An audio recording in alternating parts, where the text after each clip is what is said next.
pertanyaan dari Umahat, Ustaz. Bagaimana kalau ayah tidak mau tahu urusan mendidik anak? Semua diserahkan ke ibu karena sibuk bekerja. Jadi seakan-akan berlepas tangan dari ikut mendidik anak, Ustaz. Pulang-pulang tahunya cuman perintah dan marah-marah gitu, Ustaz. Iya. Iya, ini nanya apa curhat ini?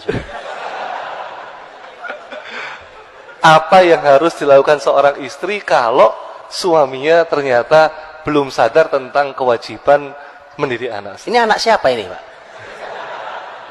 Kalau anak berdua ya tanggung jawabnya berdua. Apa itu anak lahir dari batu? Kan enggak, Pak. Anak berdua ya tanggung jawab berdua. Makanya para ayah nih, mumpung ada curhat ibu-ibu, ini curhat nasional, Pak. Saya udah hafal loh. Di kota manapun ini selalu ada pertanyaan ini, betulan. Di kota manapun, maka mumpung saya kumpulkan para ayah, siapa tahu yang nanya istri Anda ini. Atau siapapun lah, siapapun. Bahkan yang tidak bertanya, karena saya tahu ibu ini mewakili banyak ibu-ibu yang lain. Betul Ibu ya? Ibu-ibu senang banget itu.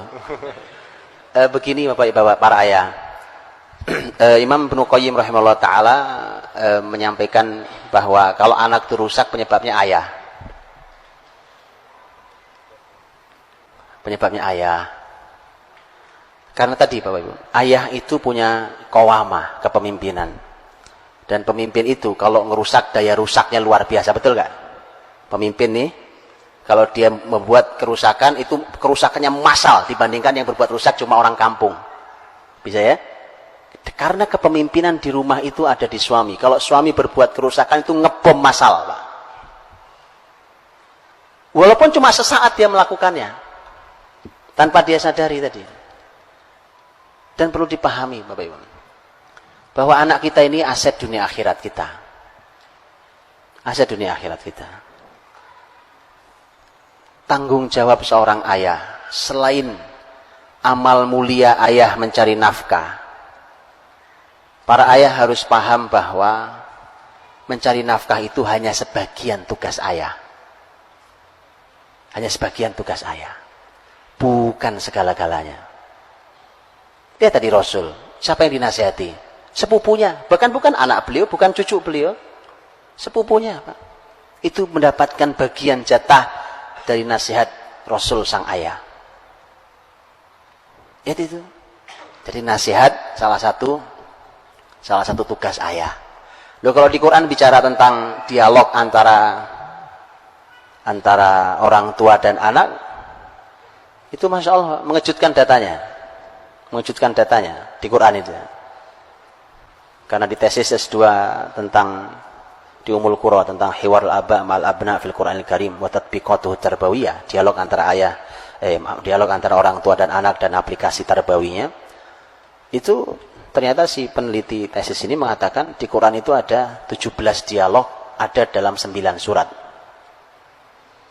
Dan ketika didata, ternyata dialog ayah pada anak itu 14 sendiri. Dari 17 itu 14 dialog ayah. Coba kayak begitu, masa bapaknya jadi bapak bisu? Begitu Pak. Jadi jangan hanya marah-marah Pak. Marah-marah itu nggak menyelesaikan masalah kan. Masya Allah. Jadilah ayah yang mengagumkan. Mengagumkan itu nggak bisa direkayasa. Ketulusan seorang ayah menjadi ayah yang mengagumkan itu luar biasa. Dan itu memudahkan anak untuk tumbuh dengan baik. Kalau anak punya masalah, mudah sekali selesainya. Karena dia punya sandaran yang mengagumkan. Maka, para ayah nih, saya juga ayah dari anak-anak saya. Maka begitu. Laki-laki memang punya tugas luar biasa sih. Kayak saya sekarang nih Pak. Kan? Saya baru pulang hari Rabu ini dan Rabu berikutnya baru pulang. Ya biasa saja. Ya kan? Tapi tadi ayah punya peran yang tidak boleh dilepaskan, bahkan di negeri jauh sekalipun. Dan itu Quran memberikan contoh itu.